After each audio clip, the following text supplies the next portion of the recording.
The following announcement is paid for by the Wrestling with Nerds.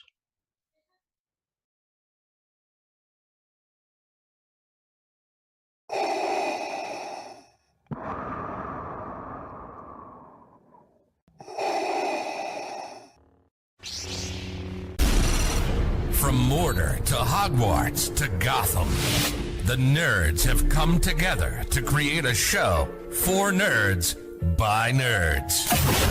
Join nerds doing nerd things as they talk about all things nerdy. Stay up to date on the show by liking the Nerds Doing Nerd Things Facebook page.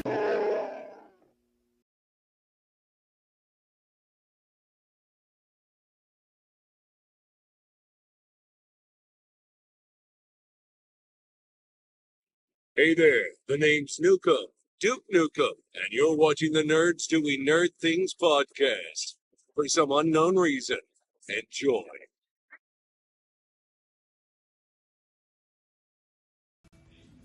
This honky tonk man, greatest intercontinental champion of all time, and you're watching Wrestling with Nerds podcast. Yes, that's my favorite. Shake, rattle, and roll.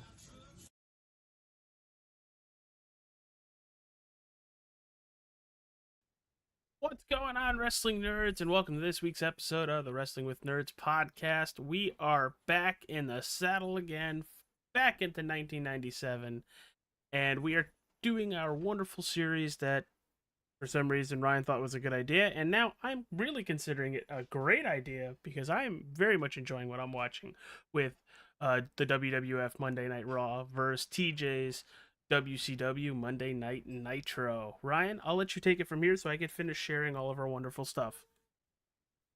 Yeah, we're getting ready to. We started with last week with January of 1997. Both of you did a great job with that. TJ had the unfortunate duty of having a TV special and a pay-per-view, and then you had the Royal Rumble. Carefully looking at it though, WCW is not really building a whole lot of stories, and if they are, they're half-assed stories, in my opinion. Ryan, get closer to your mic. How much closer do you want? That is perfect. Well, you're welcome. WWE is doing a great job. They just wrapped up the Shawn Michaels story from the Royal Rumble. Shawn winning the WWF title back. And we're off to the road to WrestleMania in the WWF. WCW, it's who's taking on the NWO, who's a part of the NWO. Pretty much, if it's not NWO, it don't matter. It's starting to take shape. But let's see what happens in February. And let's start with TJ in WCW. Before we get going, I've got just a small little thing. By the way, nice Little tidbit. background, dumbass. What? It is what it is. I like this background. I'm leaving it. I don't have the other one. I wonder who made the background. The guy that made a really cool other one that I think's the thumbnail for this episode. It goes really good with your Lloyd Christmas haircut, but move on. Anyway. Dog barking through my air conditioner. Odd. Anyway, I had to do something, just a little something for this episode because, well, a little bit I felt attacked last episode. So without further ado,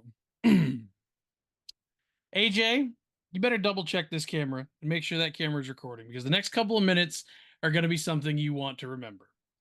Pal, I am channeling my inner child wannabe wrestler self for what you're hearing. 2 weeks ago, when we kicked this series off of the month of January, you took something that I thought was recess, buddy. And you came to the yards with notes and dictations, Poindexter, and well, let me tell you, you better believe I've changed this game just slightly. This isn't just school anymore. This is AP Physics. Sounds this like rocket script is aiming straight at your anus, bub, and I'm going to send I would you back say, to kindergarten, I would say, looking kid. down at his paper as he reads it off means he wrote it. I did. But there's a reason. There's a reason. I'll get to it. The curve on this grade's going up. The professor of pro wrestling has sought to win over the guru's heart and mind and swing the competition back in favor of the NWO and WCW. Pretty sure Now, you with just that lost said, points. now do you see that? That's a written promo. And you lost- WCW should take notes. And you lost points by calling yourself the professor because I am the guru and the professor. No, you're the guru. The professor sought out the guru. Either way, you see this right here? This is something WCW should maybe learn to do because, dear God in heaven, their promos are fucking bad. What's worse, AEW or WCW? Is it the same people? I'm not convinced. There's like, I've watched a lot of wrestling and I didn't remember it as a kid because I was a kid and no matter what they did, it was fun. But there is like 4 to 5 times an episode of Nitro. They're doing a promo and you literally hear the person giving the promo say to whoever's telling them, let's go, speed it up. No, I'm not done yet. You're not going to cut me off or something. It's like, did they not give them a window? Were they not like, hey, you've got, 2 minutes to do this kind of thing? So I got you beat on this. Going to WWE television, you got Taker with a great promo multiple times, Bret Hart with a great promo multiple times, Stone Cold, even Sid Psycho Justice, Sid. I almost call whatever you want to call him. Sid Justice, yeah, or Sid Vicious. I don't know where Sid Vicious comes from. All three. It's Sid Vicious. Sid Vicious, Sid Justice. He has a really good Psycho promo. Sid. They also do very good jobs where they're in match promos. Hunter has a good one. Goldust has a really good one when Rocky and Hunter are both in the ring. So it's not just the regular promos you get. They have in-match promos that while you're still focused on the match, you have somebody who's attached to the people in the ring talking. And it's not that the WCW promos are bad. They're just like, well, you did say they were bad. But the production of them, because it's like no one was like, hey, figure out something to say in 3 minutes and then time yourself and make sure you can say that in 3 minutes. And like maybe write it down, maybe bullet points, something, have a clue of what you were going to say, because like half the time it's like they get there and they're like, shit, what was I gonna say? Oh yeah, let me talk about the guy I'm feuding with. Let me Super Brawl's coming. We're fighting, we're having these fight. Like it's just, I'm mind boggled as how a company with this much money, as they allude to with trillionaire Ted, got by with like what feels like fly by the seat of your pantsness. Because people wanted something different and gravitated to that and realized after that first couple strong years of, ooh, it's something different. Oh, this actually sucks. I mean, we're still in the infancy, really. No, it's not that. It's the idea of they're really, once the NWO took off and Bischoff had control of both companies, his focus, and I love Eric Bischoff, don't get me wrong, this is flaws that he's learned from, but his attention was mainly NWO more than WCW, and they didn't have agents like WWF has now, or WWE has now.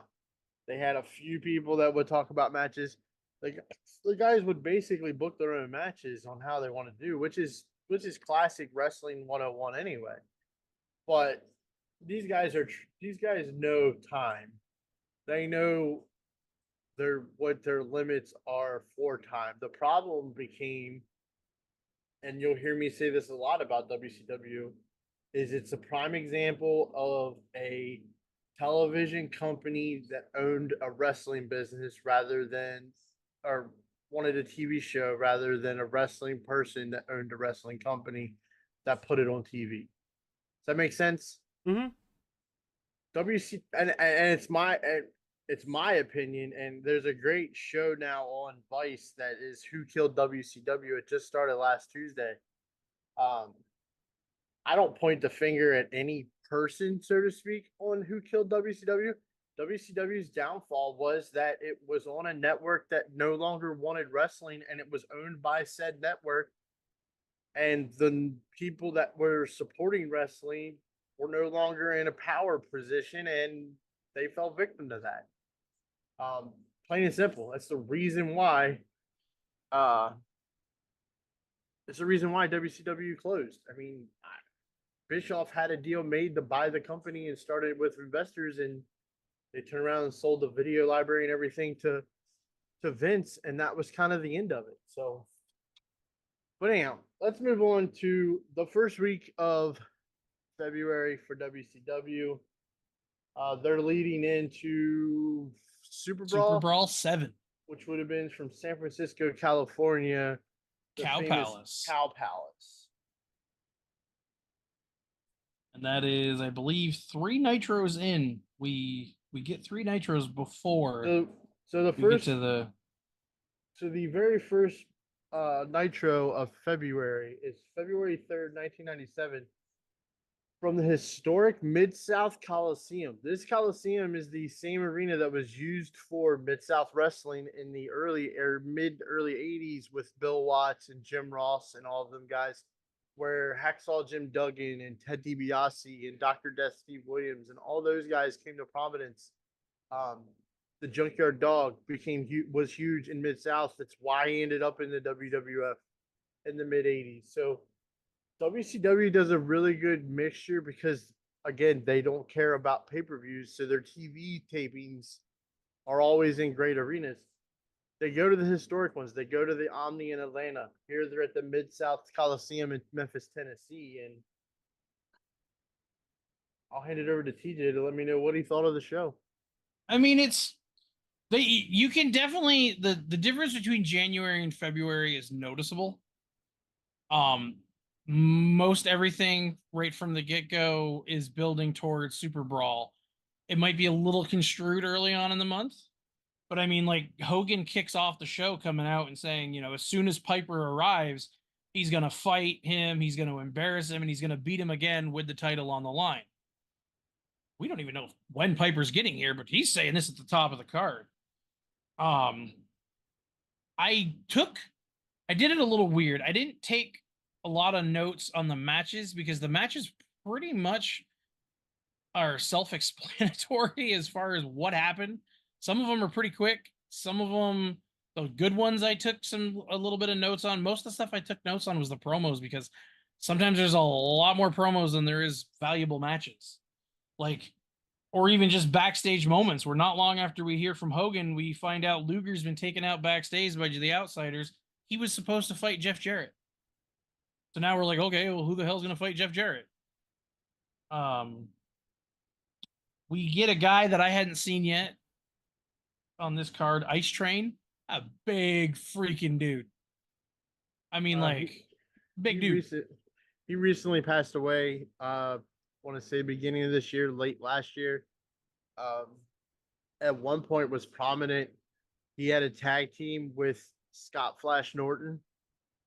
You'll see him later in the NWO. Both guys were freaking monster huge. I actually, as a kid, really liked their tag team. They were Fire and Ice. And was hoping that they were going to do something with them, and they didn't do anything with them. Typical WCW. But I mean, if this gives you any idea, some of the first few matches of the evening, you have Ultimo Dragon defeating Ray. It's supposed to be Rey Mysterio. It says Ray Mendoza. I don't know. Glacier defeating Billy Kidman. I mean, they keep building. You keep getting really good matches from this Glacier dude, but then literally nothing else is spoke about him. You don't hear him in promos. You don't see him on promos. I don't know if stuff on Saturday night is happening with him.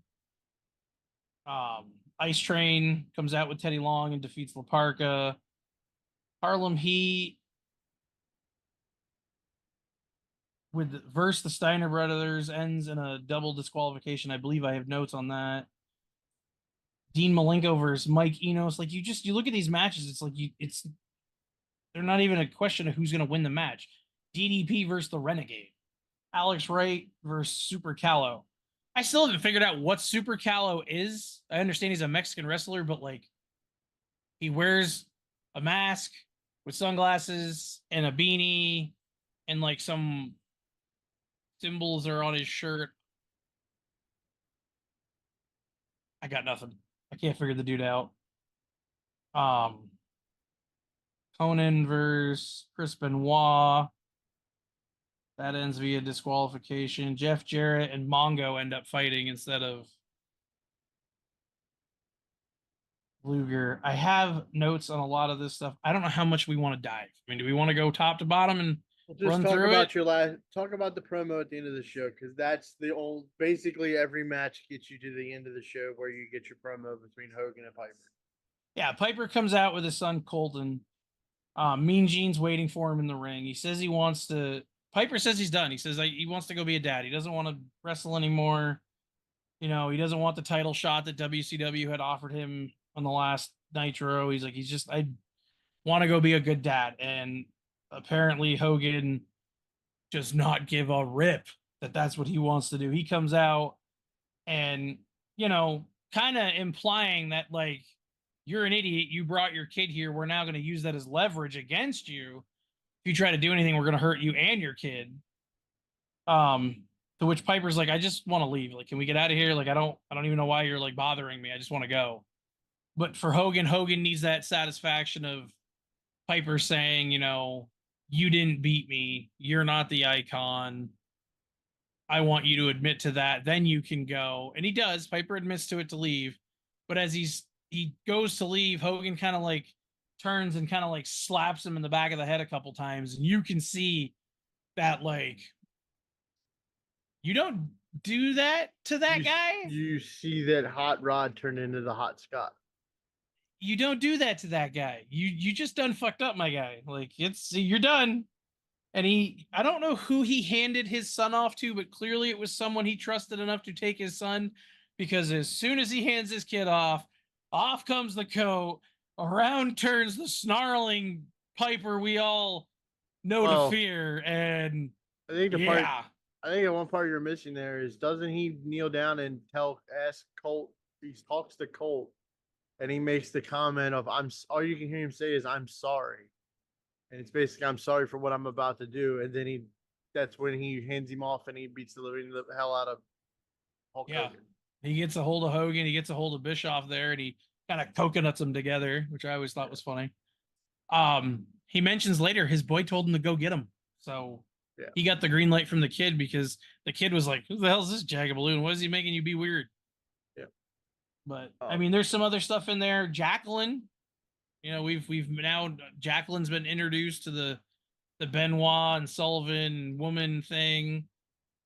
The Horsemen are, apparently 2 of them are shelved. They don't really mention it on TV, but you never see Arn and Flair do anything other than like come out, occasionally talk, and bye. This is that really, really awkward time for the Horsemen where Arn is hurt. This is neck surgery. This is the end of Arn Anderson in the ring. It's getting to be that time for him. And this is also the same part where Flair and Bischoff end up in their feud, real life feud, where Bischoff sends Flair home and sues him because he leaves to go to one of Reed's wrestling tournaments. Deal. It's widely talked about how he asked for the time off, and at the last minute wasn't given it, and he had already left for the wrestling tournament. So he basically got sued for breach of contract. And then later on in time, he comes back, and that's when they're all in tuxes, and that's when he makes the comment to Bischoff that he's a son of a bitch, and if you fire me, I'm already fired. Which happens later on towards the end of 97, beginning of 98, if I'm not mistaken. But all right, so we looks like for a Super Brawl we're building towards. We've got the Outsiders and Luger with something, because you said the Outsiders wiped out Luger, and we have Hogan and Piper pretty much locked in for Super Brawl. And Sullivan and Benoit are gonna come to a head as well. That is all right. That is a very prominent story.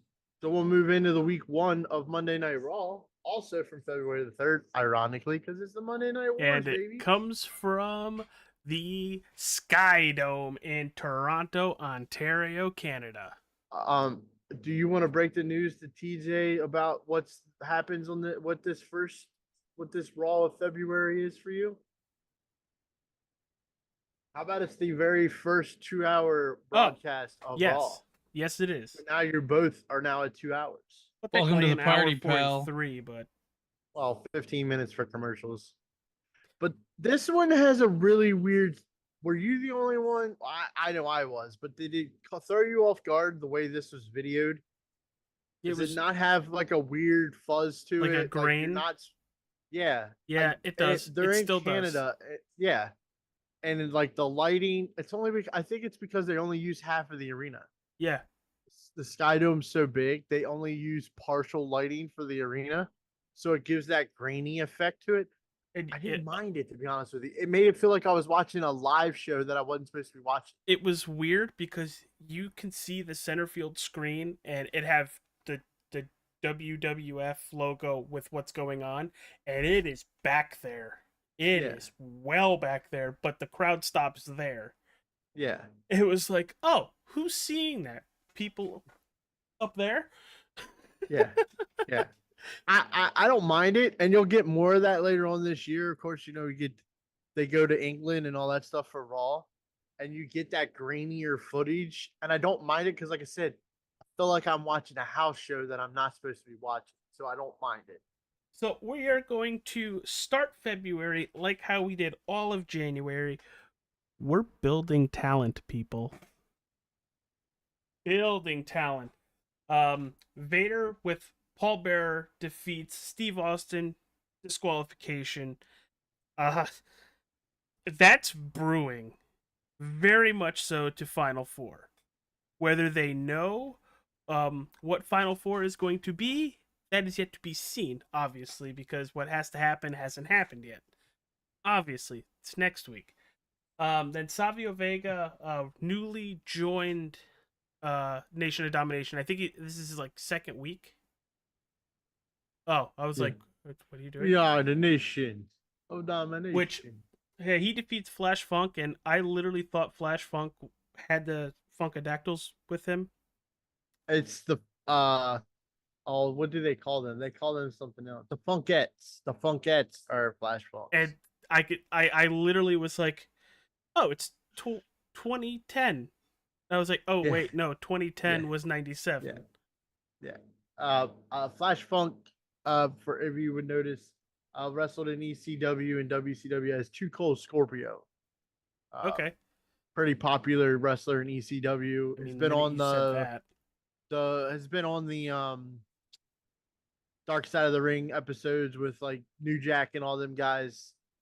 Flash Funk is this WCW character. So later on, he drops the Flash Funk and he goes back to being Too Cold Scorpio when he's part of the Job Squad. One of my favorite feuds that is starting to build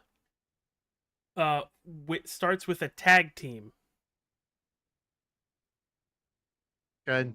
It's Owen Hart and Davey Boy Smith on how they keep winning. Well, losing, but winning.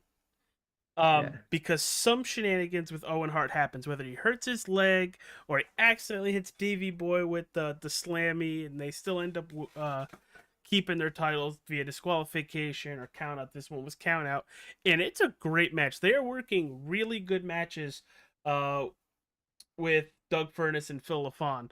They are having banger after banger, but somehow they just can't seal the deal and win those titles. They can win matches, but they're not getting the titles.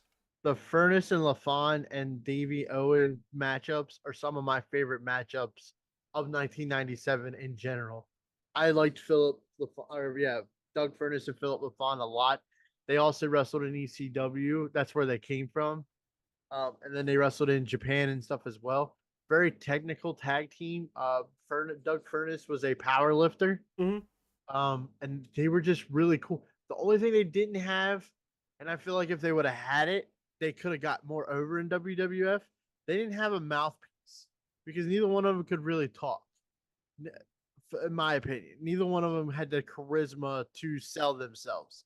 If you would have gave them like this is 1997, so if you'd have gave them like a Captain Lou Albano who had Oh, just got done with the Head Shrinkers, that would be dope. that would have been really cool. A mouthpiece for them would have been, it would have got them over the top. In my opinion, I really do like that tag. It's So, one of my favorites. Another thing I want to add to that is while they're putting on these good matches, nobody, at least I'm not worrying about Doug Furnace and Phil LaFon. While they're very key players in what's going on, the story is with Davey Boy and Owen. Yeah. And then we go from Crush defeating Goldust, which I can't wait to talk about what happens with Goldust later. End up being a chokehold later. We'll get there.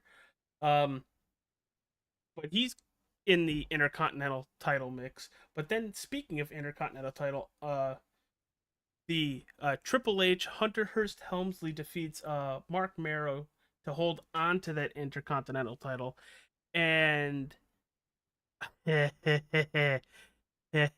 what an asshole.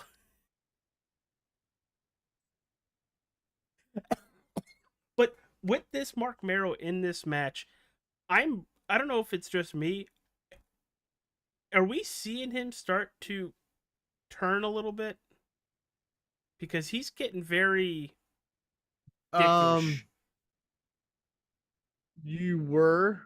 I will break the news to you that I think he gets injured in this match at the end, or he works through the injury, or he gets hurt before next week. Well, yeah, this is probably he gets hurt at some point in this match because he blows his knee out.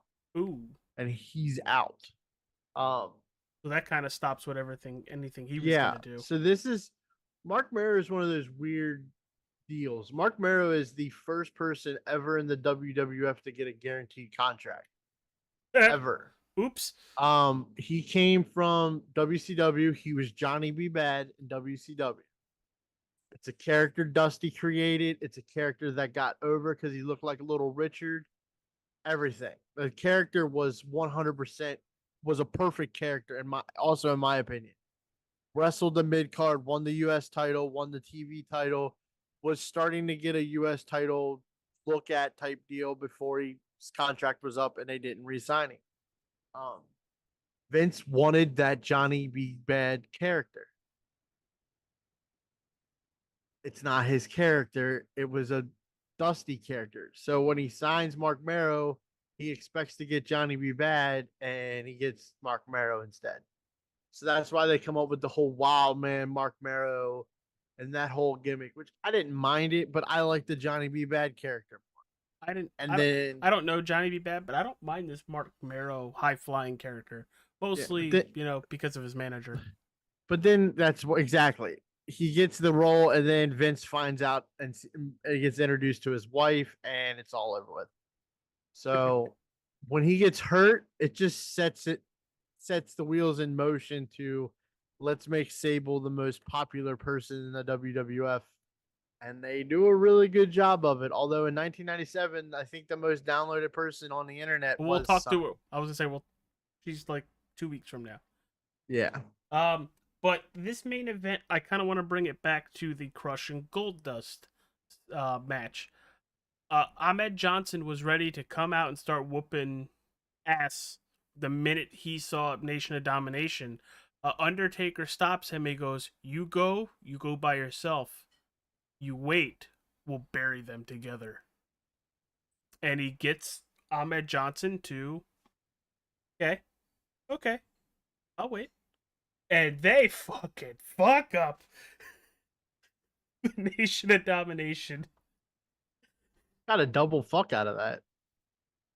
Oh, crap. I mean, poop. Sorry. Bad words. Sorry, children. On a Sunday, damn it. Watch your bleeping mouth. Ah, bleep me. How am I supposed to do that? Take my eyeballs out? Can't say the F word, Jew. Oh, I can do it right there. I can look into the camera. I can watch my mouth. That's kind of cool. But they are off next Monday for the Dog Show, which brings us to live Raw, Thursday Raw Live. I think that's what they call it.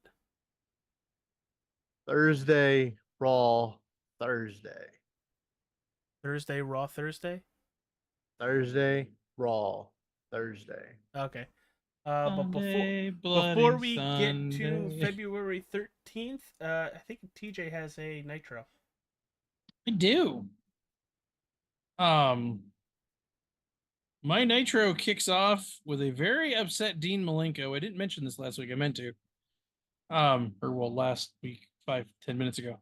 Malenko's title got robbed by Six. Apparently, Six is a kleptomaniac and likes to steal other people's championship belts.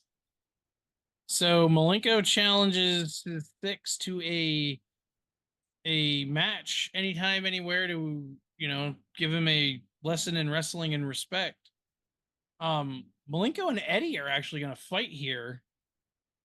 I believe it's a title match. They don't really specify, but it's a champion versus champion, cruiserweight versus US champion. It's a pretty good match that's going, but 7/8 of the way through the match, Six comes sneaking out and literally tries to steal the US title again and gets almost to the barricade to jump over and run away with that US title. And Eddie catches him, is like, no, you ain't taking my belt, dude. We've been down this road. Give me that. And he fights him off and gets his belt back, but he also gets himself counted out. So he loses the match, but he keeps his title. Malenko's, obviously not happy with the way the match ended. He's not happy at the fact that the other dude that just left has his belt. And that's one of the other little things we're going to start to build for Super Brawl are the mid-card belt scene for Super Brawl. We're building, it appears to be Malenko versus Six for that cruiserweight belt. We'll figure out a little bit more of Eddie's opponent here over the next couple of Nitros, but yeah. DDP hits the ring with a mic and a chair and says he's done running. He's been obviously running from the outsiders, and he says he's sick of it. And, it's kind of alluded to that may not be the only people he's running from, but it's assumed that he's out. They have the bat again. They're trying to intimidate DDP with the bat.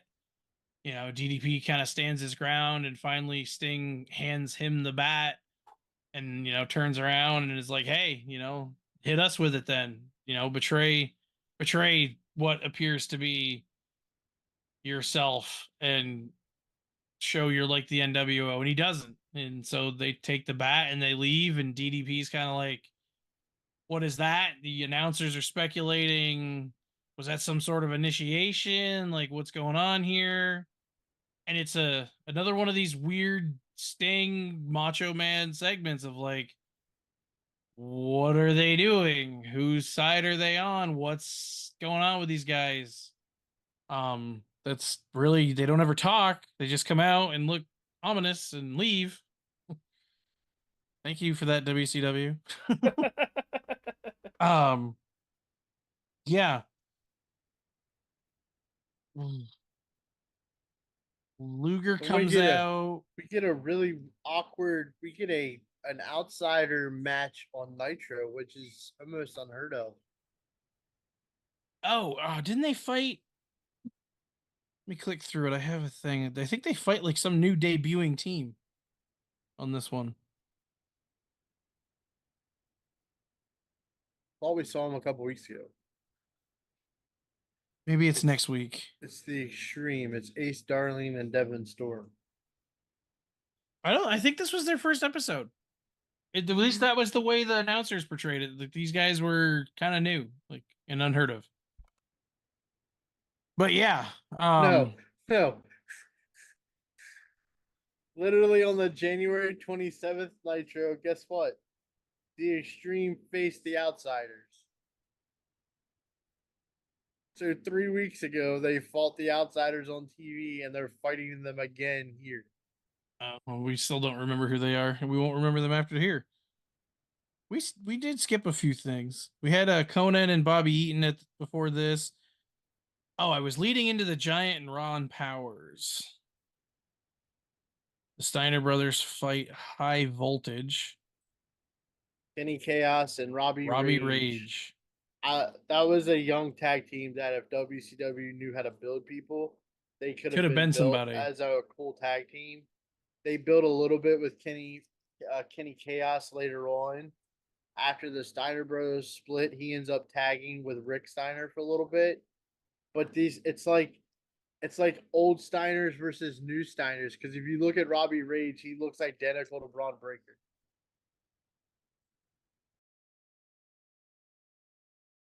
The Giant wasn't supposed to fight. This was supposed to be Luger in this spot. Luger is coming out to the ring after having been jumped last week. He's got a cast on his left hand, and Bischoff catches him before he gets to the ring. He's like, no, wait. If you can't produce a medical release, like, I don't know, before the end of the show, you're not wrestling here. You're out 4 to 6 weeks, and you're not wrestling at Super Brawl either. So Luger's like, oh, hell. Now, remember, Luger and the Giant have formed this little alliance thing. So the Giant comes out in his place, and that's why he ends up burying Ron Powers.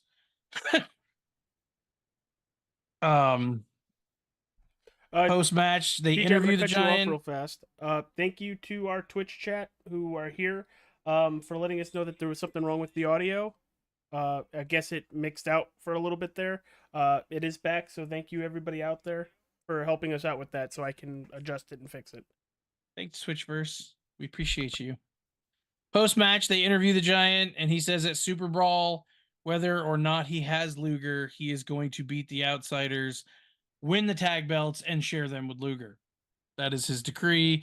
He is the Giant. Okay. Yes, sir. Sounds good. I'm not getting in your way. The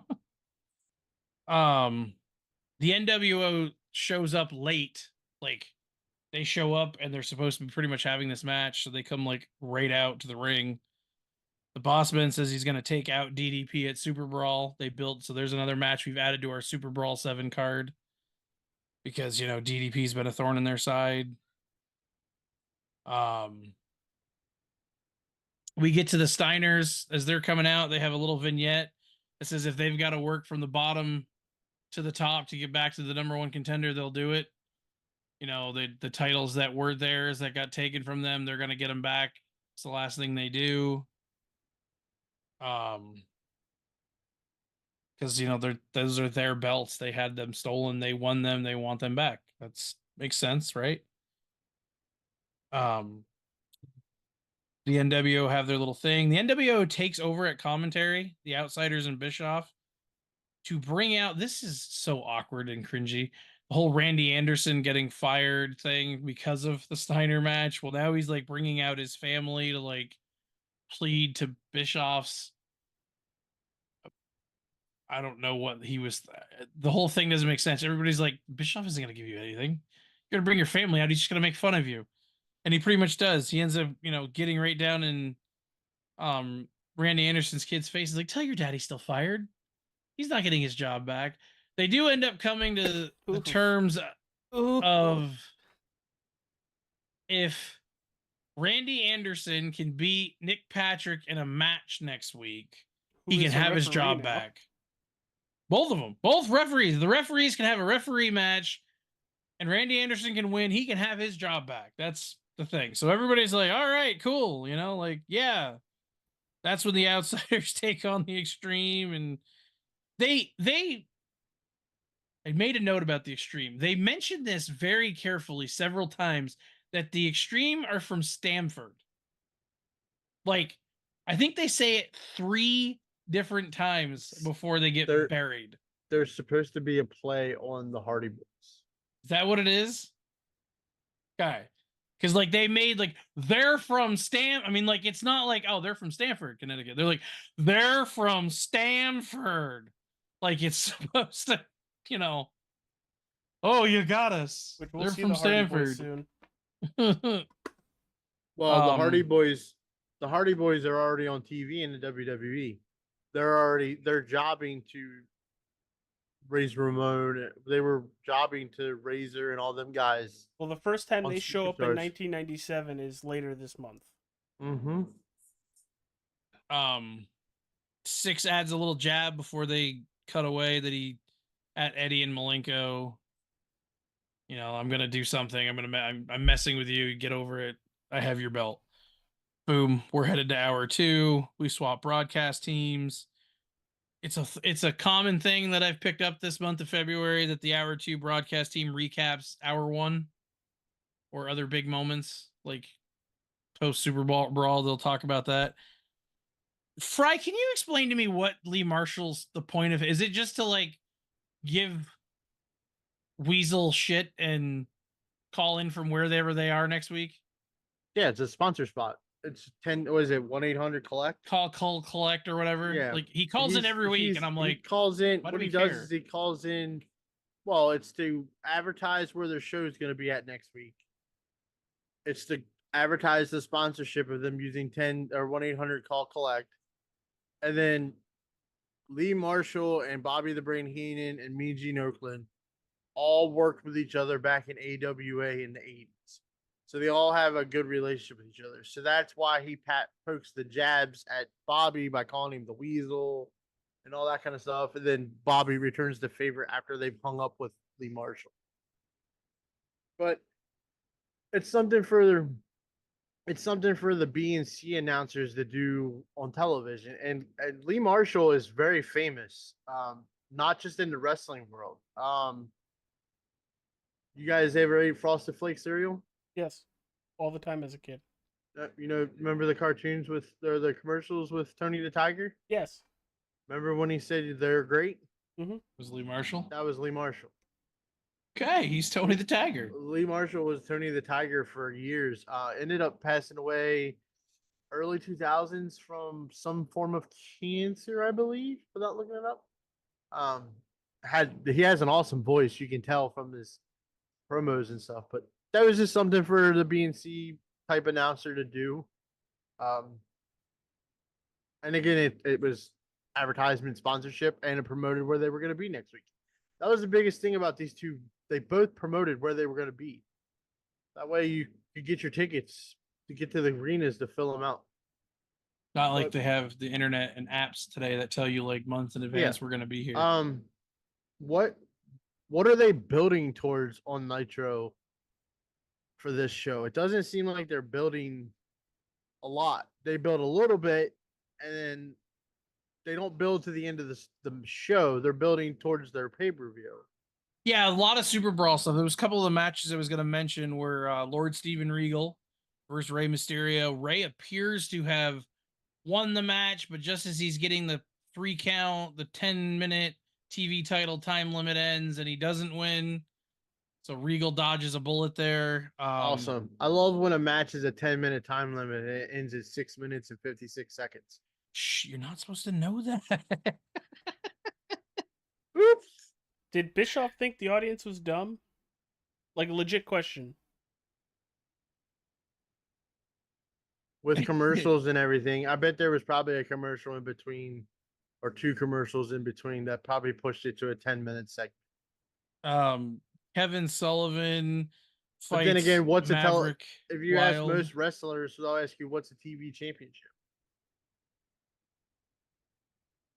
I mean, that's what Kevin Nash asked Scott Hall before he slam dunked it into the trash can later on in a few years. But my understanding of what a TV championship is it's something that's defended every time the show's on television. No matter what, there's always at least one championship match when they're on television. And it's not always the case because Regal was not really that seen much in the month of January. We get Sullivan versus Maverick Wild. I don't know him. I don't know if we're not supposed to know him. He just gets a jobber. He gets jobbed out hard to Jacqueline more than Kevin Sullivan. Jacqueline beats the hell out of him at ringside.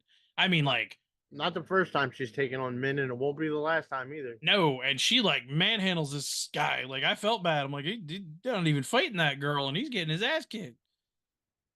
We get our other Dungeon of Doom member, Hugh Morris, defeats Alex Wright, which if you had watched Nitro previous, you would have thought Alex Wright was probably going to win this match because they had been having him win matches, and then they feed him to Hugh Morris, and it's like, okay, I guess he pissed somebody off because that's the end of him.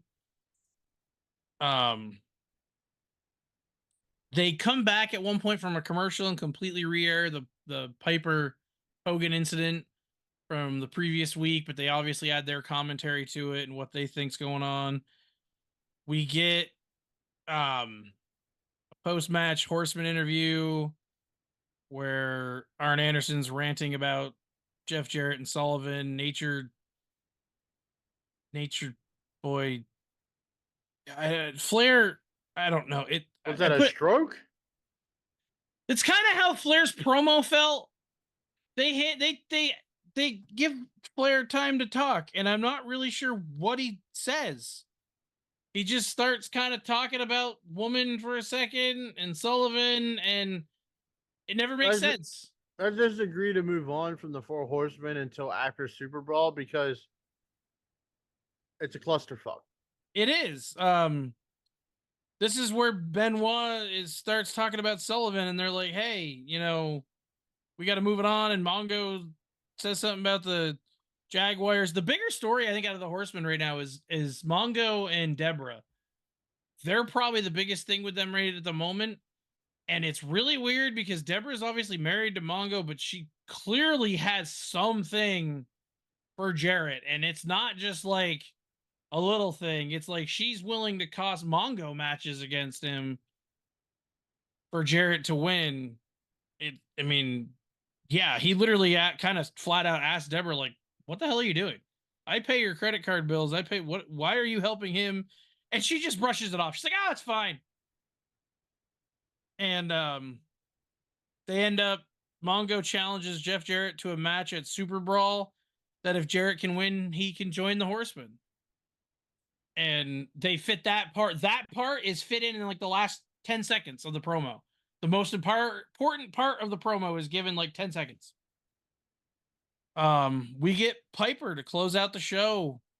Hogan, this was cool and kind of funny, but Hogan joins via satellite from Hollywood. And Piper lays into Hogan. I mean, he touches that unwritten Hogan rule about the baldness. And, you know, I think he might even have gave a Terry moment, which we're not supposed to call him Terry. And he is very adamant that he is going to end Hogan in San Francisco. I mean, like, there will be no more Hogan post San Francisco. Super Brawl is it for Hogan. He will be no more. And that's how we close out our February 10th Nitro, with a very, very upset Rowdy Piper vowing to end Hogan.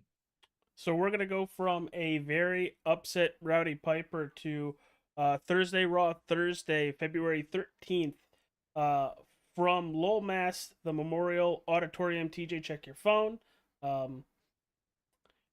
Just to start off Raw right there, Rocky defeats Hunter Hearst Helmsley in a match basically dominated by Hunter with a quick roll up, and boy, is Hunter pissed.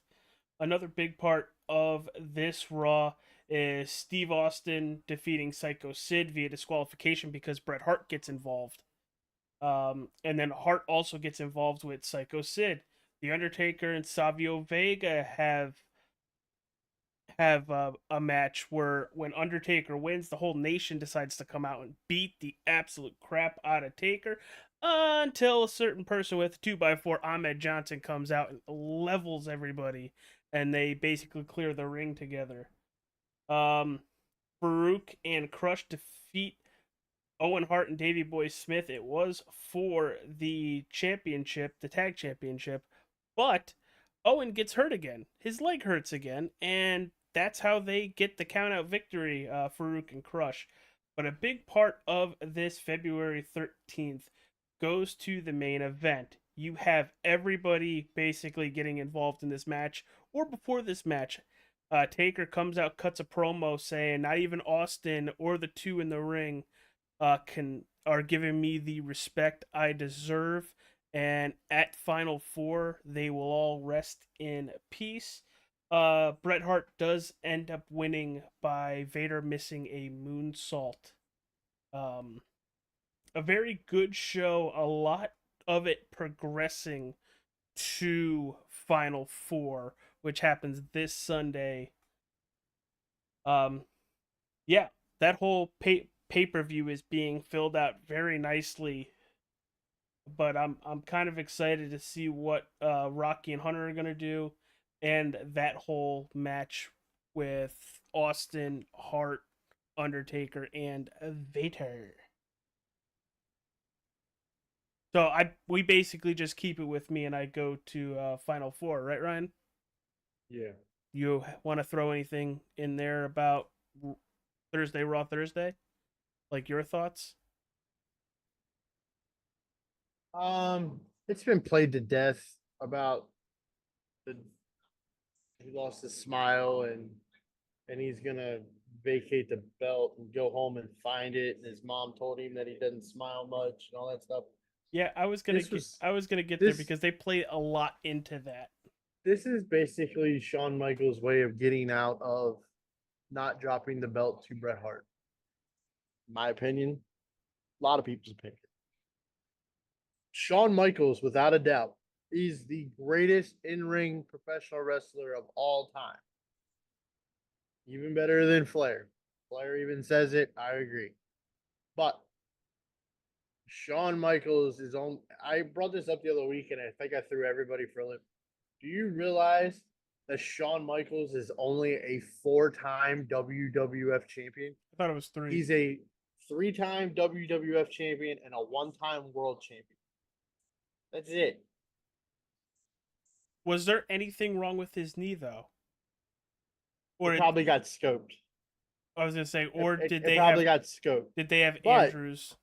But also, the one thing that Shawn Michaels has done more than anybody in the history of professional wrestling has lost to vacant more times than anybody. He has dropped the tag titles. He's almost a Grand Slam vacant. He dropped the tag titles to vacant. He lost the Intercontinental title to vacant after he got beat up by a bunch of sailmen or seamen, whatever. And then he drops the WWF title here. He's lost the vacant 3 times.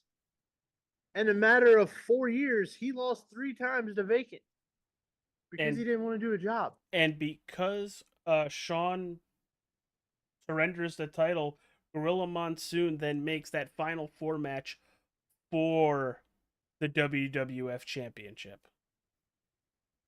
Yeah, and what this is one of the good pivots. It's a good call. This pay-per-view alone for me is always one of those ones where, for the longest time, I only ever saw it that one time when it was live. Mm-hmm.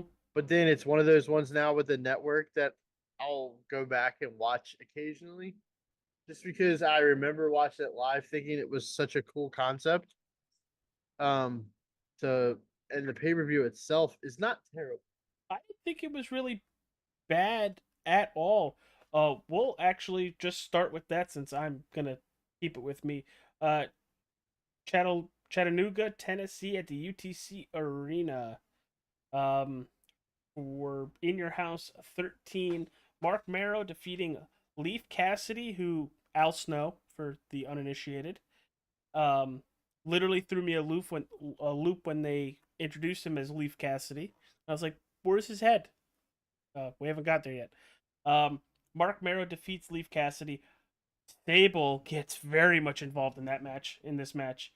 The Nation of Domination defeat Bart Gunn, Flash Funk, and Goldust in a 6-man tag match. The numbers, it's a thing. But then Rocky Maivia defeating Hunter Hearst Helmsley to regain the WWF Championship. Kind of thought retain. Regain. I did that last week too, didn't I? Yeah, it's retain, my guy. Retain. Because he's thinking about Rogaine. It's like you're off a letter, man. Rogaine doesn't do anything if you're already bald. You're off a letter. Instead of a G, it's a T. This was more of a back and forth match. I'm not a fan of Rocky's finisher. The shoulder breaker? Yeah. I didn't mind it. I mean, it used to be a devastating move back in the day, and I think his grandfather used it as a finish. Okay. Well, what do you think of the Rocky Maivia gimmick? We're now 4 months into this run is Rocky Maivia I and feel like he's a fake face. him and his sideshow Bob haircut. Basically, I feel like, hey guys, I'm here. Woo! Yay, love me. He's what JR said. He is a white meat baby face. Yeah. He's your all Polynesian boy, and he's a white meat baby face.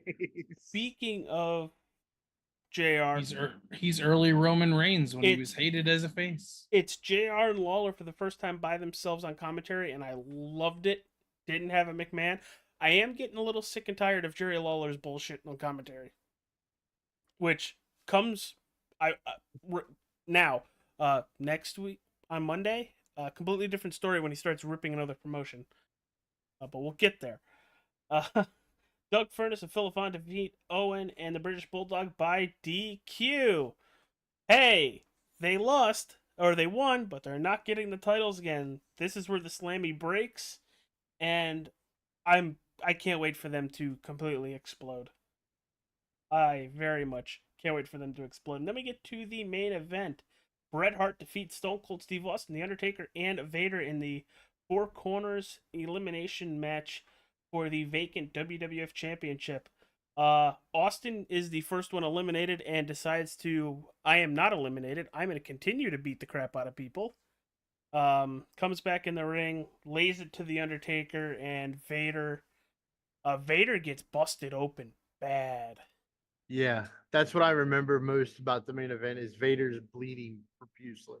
And he keeps moving his mask to probably Yeah. try to get some of the blood away from his eye. But this I'm was shocked. a fantastic I think at match. some point he pulls the mask off, which is typical Vader.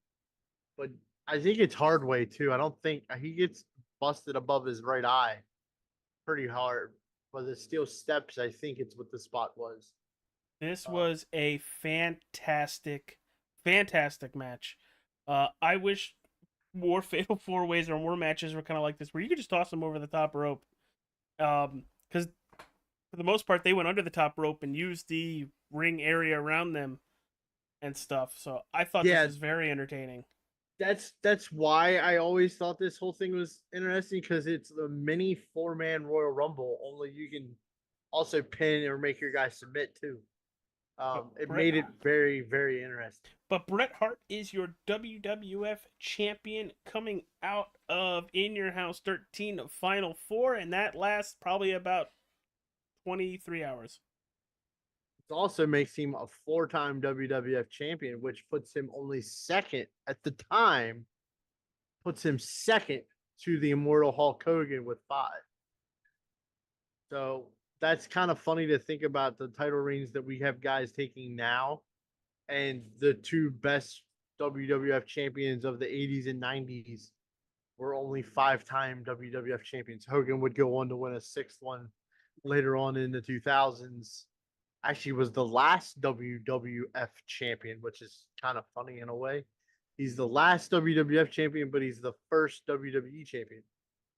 Remember that. That's a trivia question. You want a contest somewhere, remember that. It's Hulk Hogan. Mm-hmm.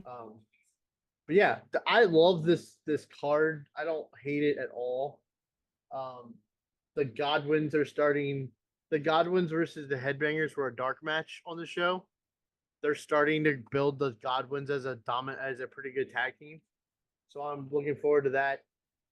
I was wrong on the whole Toronto thing, but I don't think I'm too far off. But Mero versus Leaf Cassidy is when he was part of the New Rockers with Marty Jannetty. I think by then Marty Jannetty's gone, so now it's the Leaf Cassidy character. But we're not too far away from the Al Snow head character at this point in '97.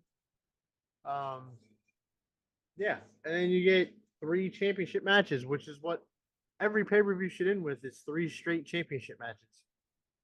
But anyhow, let's move on to we'll kick it over to TJ to go to Nitro. February 17th, Nitro, the go home show for Super Brawl 7. Okay.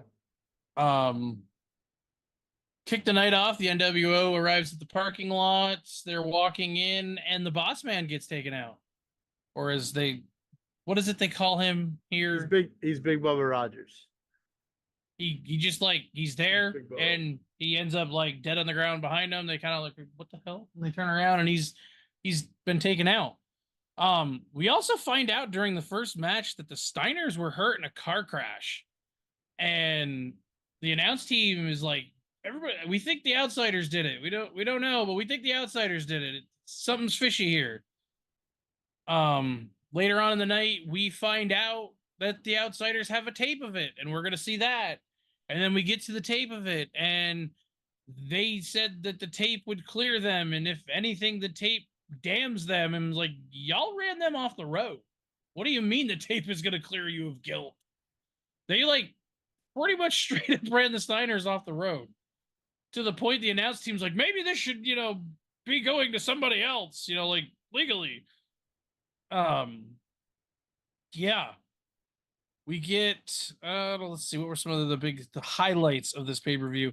Oh, we get a shock title change. Regal, who is like showboating in his match and kept trying to get like goad Rey Mysterio into the ring, I think to get himself disqualified so he could retain his title, gets rolled up by Prince Iakea, who I ain't got a clue on that dude. Who he was prior. Well, you didn't think I'd get his name right? I was wondering how many times you watched the segment to get his last name right, because I was waiting for you to butcher that. Honestly, I've been calling him IKEA just to remember his name. Yeah, Prince Iakea, like, I mean, shock, like, just straight up, Regal's like, ha, ha, ha, ha, come on, and then, like, rolled up pin, and he's like, Regal's like, what? And Teddy Long and Public Enemy and a bunch of other people come out to celebrate with him because I don't think anybody knew that was happening. Mean Gene thinks DDP's the one that jumped the Boss Man. It's not. Then we have a referees match. We get the referee match.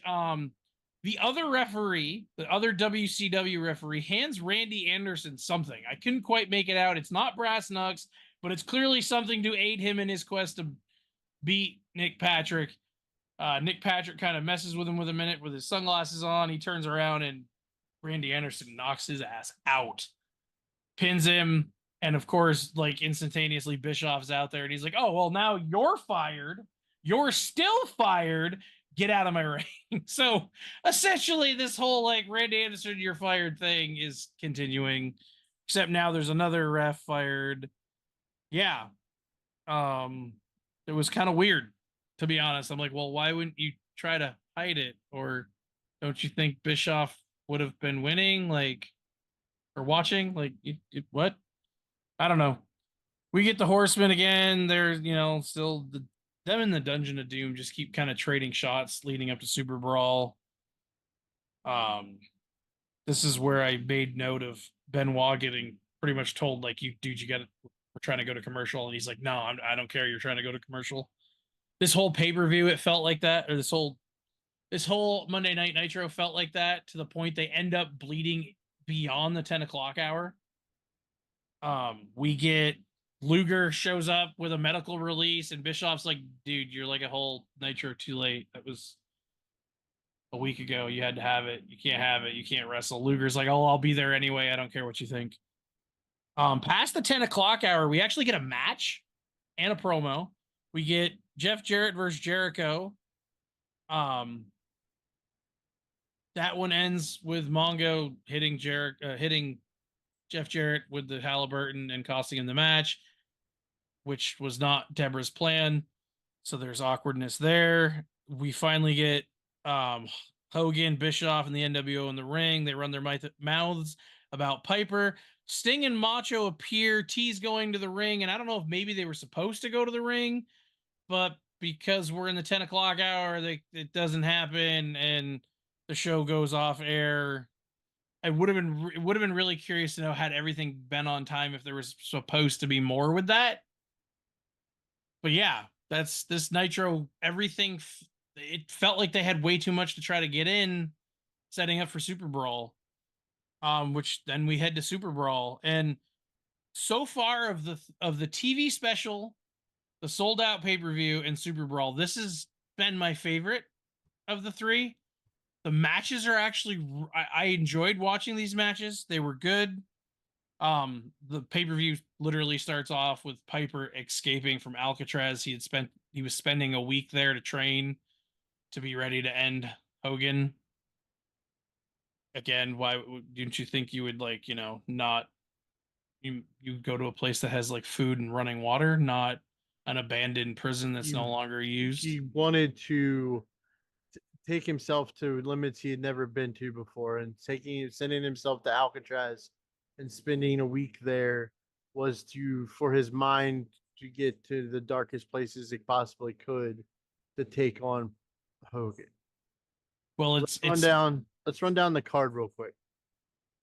Don't forget our fabulous announce team, the Weasel, Tony, and the pay-per-view announce team is always Tony, Bobby, and Dusty, and then when the cruiserweights are involved, Tanae's there. But get Six finally wins a championship in WCW. He defeats Dean Malenko for the cruiserweight title. It's a solid match. It's X-Pac and Dean. It's Six and Dean Malenko. It's going to be a good match. And Eddie inadvertently gets involved in the ending. Eddie gets involved, and I think it leads to Eddie and Dean more. That's yeah. Get your 6-pack Mexican match with Lucha Libre rules, where if they go to the floor, it's essentially a tag and people can jump in and out. Conan, La Parca, and Villano 4 versus Juventud Guerrera, Super Calo, and Cyclope. Not a bad match. No, and Conan's the guy that brings all these Mexican superstars to WCW. So, and La Parca becomes the chairman. Great match. I feel like this is a slide in. It was supposed to be Regal versus Ray. It's Prince Iaukea versus Ray. Many going into this thought Ray was going to win the match. He doesn't. Prince Iaukea wins it. Regal gets involved. I don't think it goes to a draw, but it goes to 8 minutes and 56 minutes or 8 minutes and 56 seconds. So, and Regal gets involved. Diamond Dallas Page ends up facing Buff instead of Big Bubba and ends in a disqualification. Yeah, they tried to murder him. Buff was trying to murder DDP the whole time, and just like Buff murdered DDP's wife in the bedroom. And the rest of the NWO tried to jump DDP, and DDP's like, I'm head out. Yeah. So Eddie defeats Chris Jericho. That's an early sighting of Eddie Guerrero versus Chris Jericho for the United States. This was fun. That was a fun match. I think this is probably Chris Jericho's only ever shot at the United States Championship. Really? Then you get Public Enemy versus Harlem Heat versus the Faces of Fear in a 3-way dance. Don't really know why Public Enemy won this match, but Public Enemy wins. It was supposed to have the Steiners, and it was supposed to be for the #1 contendership. But once the Steiners were out, it was no longer for the #1 contendership. Why that mattered, I don't know. But yeah. Jeff Jarrett defeated Steve Mongo McMichael with Deborah. I believe the briefcase became a factor. Mongo's trying to get it. She got tired of holding it and threw it over Mongo's head to Jeff. Jeff wallops him in the head with it and gets the pinfall. And he's a horseman. And yeah, evidently the stipulation was he's a horseman. This was supposed to be a singles match, but it definitely turned into a tag team mix. Yeah. It was a mixed tag match from the get. Redacted and Woman versus Taskmaster and Miss Jackley in a San Francisco death match. They beat the hell out of each other for 8 minutes and 35 seconds. You wouldn't know he's the Taskmaster, you know. They literally have been. It's nothing but Sullivan for the whole month of February. He's Kevin Sullivan. He was the game. He's always been a master. It was the game's master, then it was the Taskmaster. But after this match, where you get the realization that professional wrestling and reality are two separate things, as they load 3 people into 2 ambulances and never put a neck collar on any of the 3. Don't strap Benoit down. No, Benoit's strapped down. Sullivan's loose. Jacqueline's loose. Just laying on the backboard. It's just shitty. If it was production from WWE, they would have put the full force. Lee Marshall had came out. You got like all the uppers in WCW came out to the ring, be like, get some help for these people. The Giant. I'm gonna say the Giant defeated the Outsiders because Luger wasn't supposed to be in the match, but ends up in the match. And Rack Attacks. for Don't the forget the tag- spot. The spot. Forgets for the tag team titles, and it made no sense to me. I don't know. I guess you'll tell me the next one, but I'm almost positive they keep the tag titles on Luger and the Giant. And it's kind of like, what are you doing with the Steiner brothers thing? No. But the spot you're talking about, Kevin Nash power bombs the Giant in the middle of the ring, and literally makes it look like his hips exploded. But I mean, like, he did it. Like, it happened, and I was like, whoa. A year later and 50 pounds more, he can't do it. And Coffee was involved. But we'll get to that in 1998. And then your main event, Hogan versus Piper. Piper comes out all disheveled, his shirt's torn, he's dirty. How he left Alcatraz. He just yeah, it's just kind of funny. We get Sting and Savage. They're in the aisleway. Savage decides that he's going to the ring. Sting tries to stop him, stops him for a minute, but then he goes to the ring anyway. And what do you know? Randy Savage has officially joined the NWO by pulling Hogan's feet under the rope. A lot of confusion at the end of the match. Piper's got him in a sleeper hold. The ref counts he was arming down 3 times, rings the bell, but then looks back over and sees the feet that Randy had pulled. And clearly the ref saw that the feet weren't under the ropes The first time. Counted his arms down. But then Hogan hits Piper with a leg drop, and then he felt like something here was off. Like somebody was supposed to pull before, or something. Something got missed. It's just straight up shitty WCW booking. The spray paint don't work when he spray paints Piper because he's so sweaty. It just runs off of him. And so this is the one time Roddy Piper wins a championship. By the way, he did win it, but just didn't get to keep it. This is the one thing. This is the one part of WCW that I wish they wouldn't have done. I didn't want Randy Savage in the NWO. Keep Randy Savage WCW. There's no need for Randy Savage to be in the NWO at this point. Right? Was it blatantly obvious to you he was going to turn?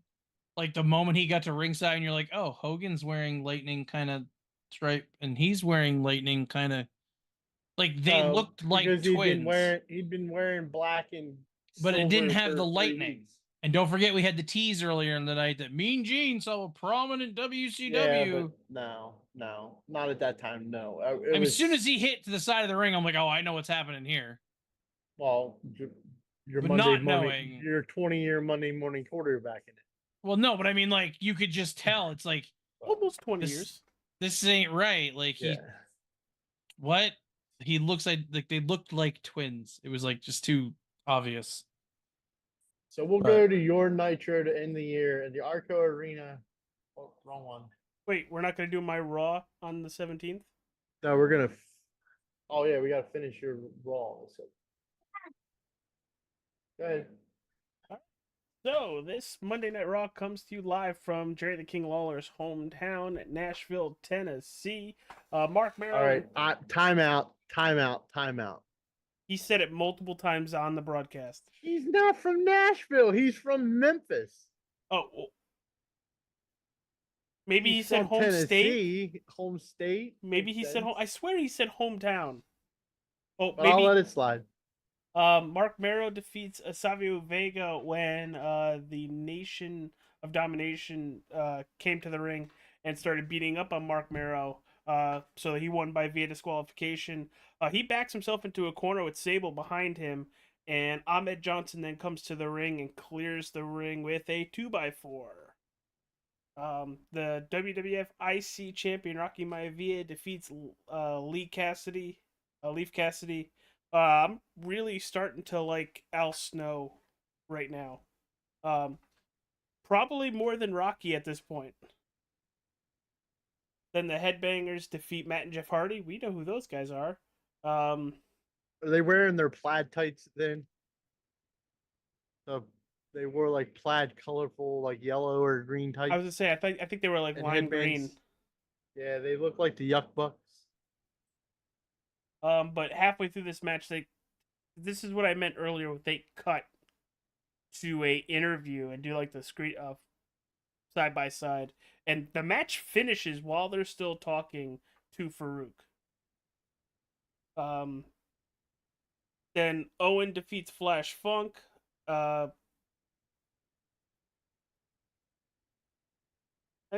missed notes for this outside of this. The interview that you saw mid match was Farouk, and he wants his match at WrestleMania against Ahmed Johnson to be a Chicago street fight. Yep. Owen beat Flash Funk.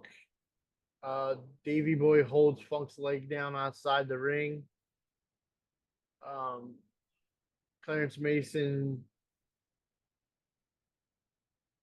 orders him backstage.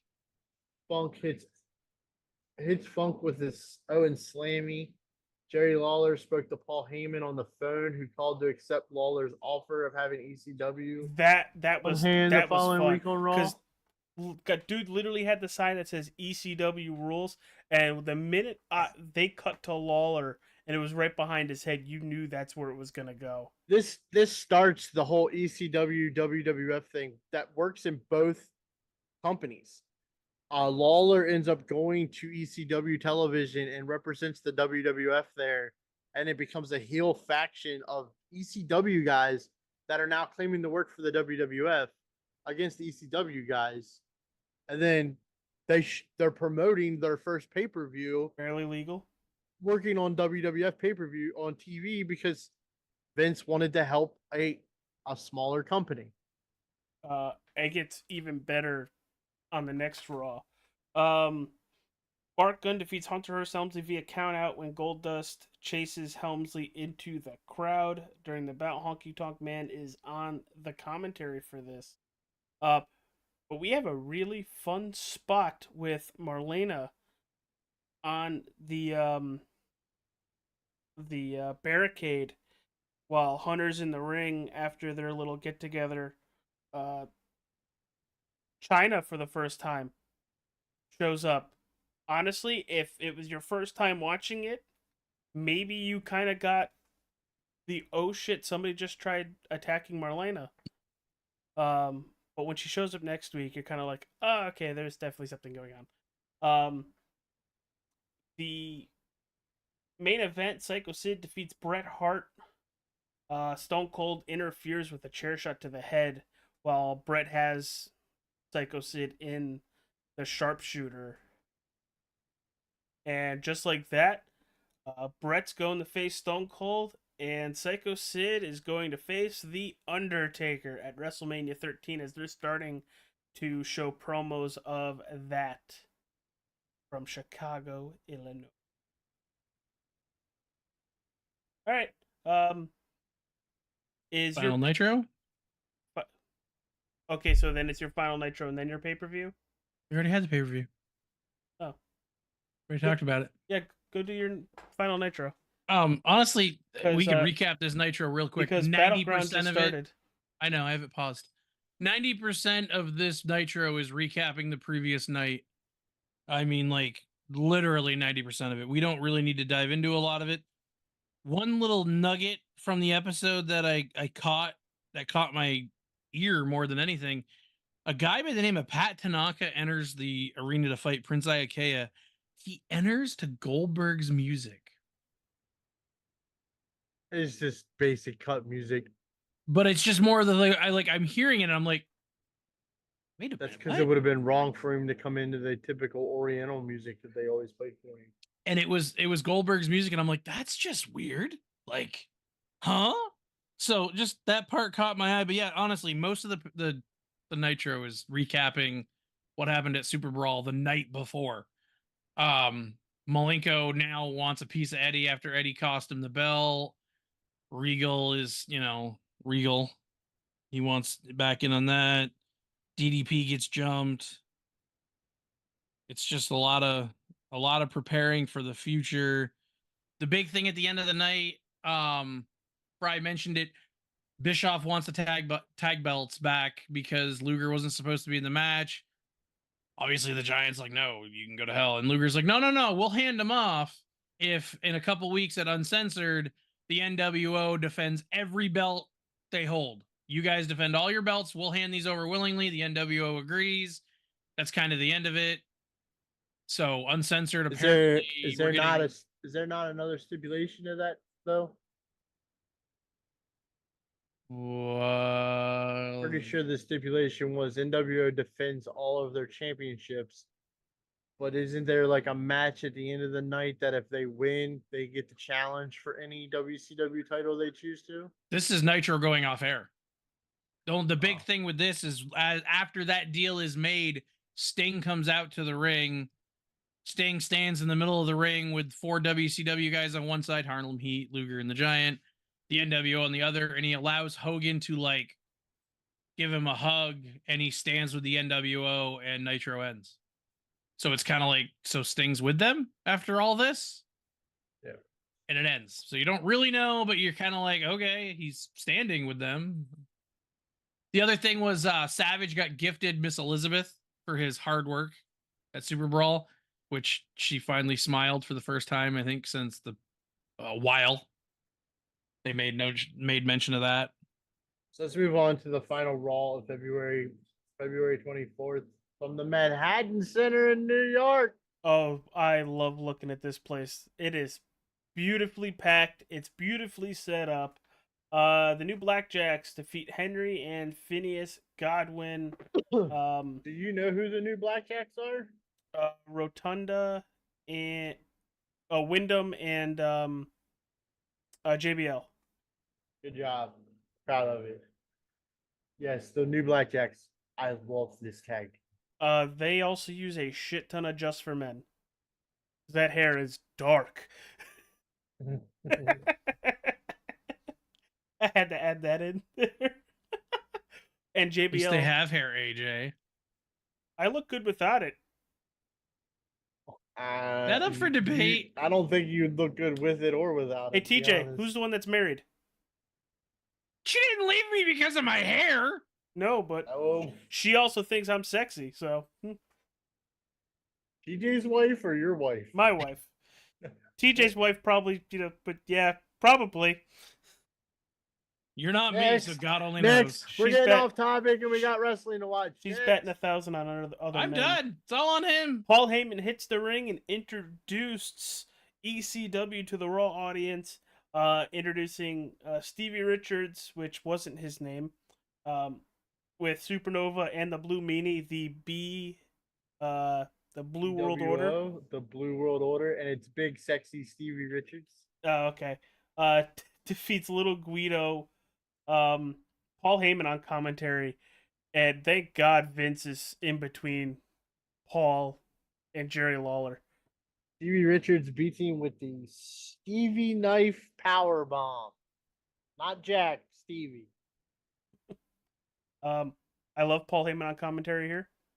Love all night when it happens. Would that be your wrestling name, AJ? Little Guido? I can almost imagine his commentary for your next match. Oh God, Milena and Sonny. Unfortunately, he wasn't there. You said her name wrong.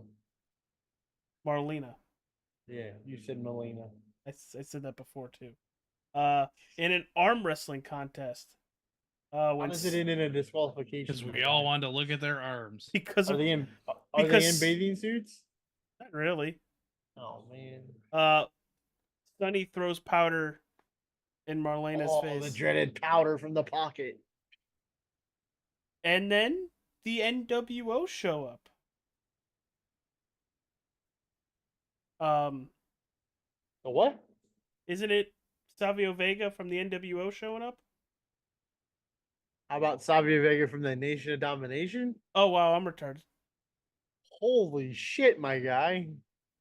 I am trying to speed this up watching a bunch of other screens. But that basically brings us into Goldust and Savio Vega via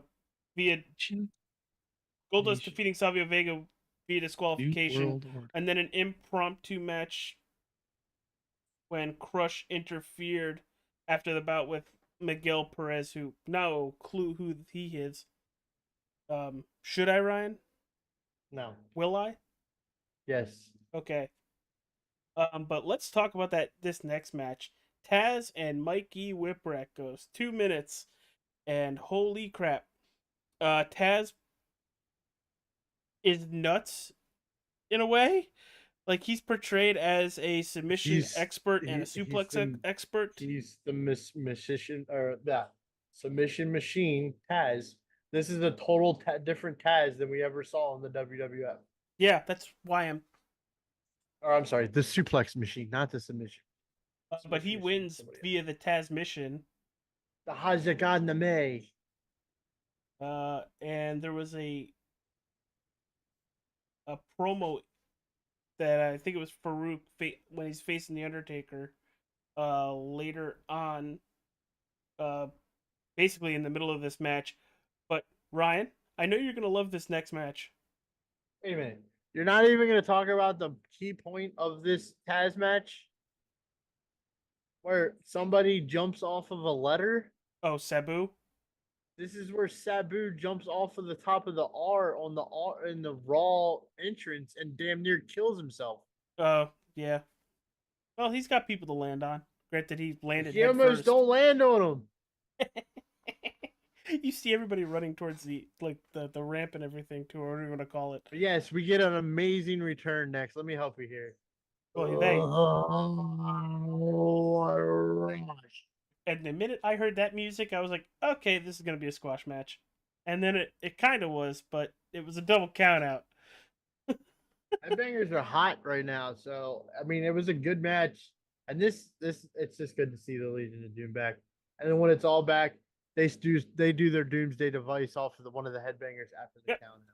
Tommy Dreamer and Devon Dudley go 4.5 minutes, and Man makes the save for the Dudleys against Dreamer with Beulah McGillicuddy. That is Tommy Dreamer's wife, by the way. That is Beulah. Even still, that is Dreamer's wife now. They have, I think, 3 kids, including a set of twins. Good for him.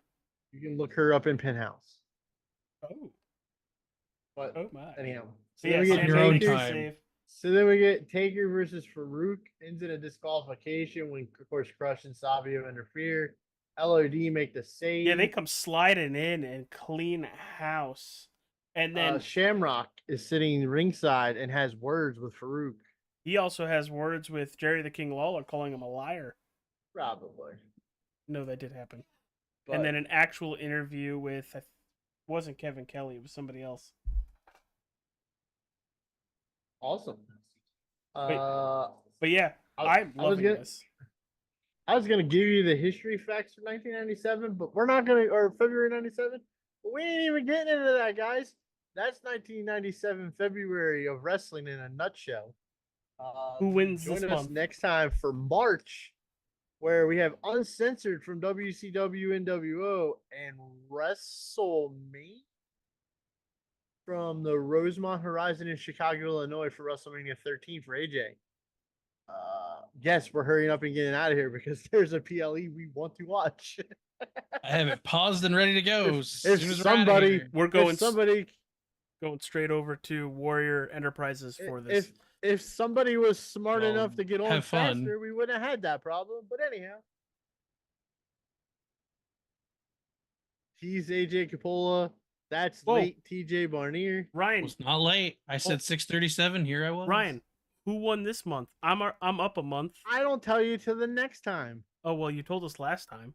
No, I didn't. I told you at the beginning of this episode who won. Like he always says, just when you think you have the answers, he changes the game. So Let's wait, get out of here and go watch Battleground. Who won January? You did. Okay. I gotta rewatch. The build to WrestleMania was way better than Did you not listen to my promo at the top of the show where I said I was going to take back the winning streak? Because you had already won? Were you not listening? No. You had a scripted promo. I wasn't going to listen. I know. Yeah, what are you, AEW? But they don't have promos. Bye.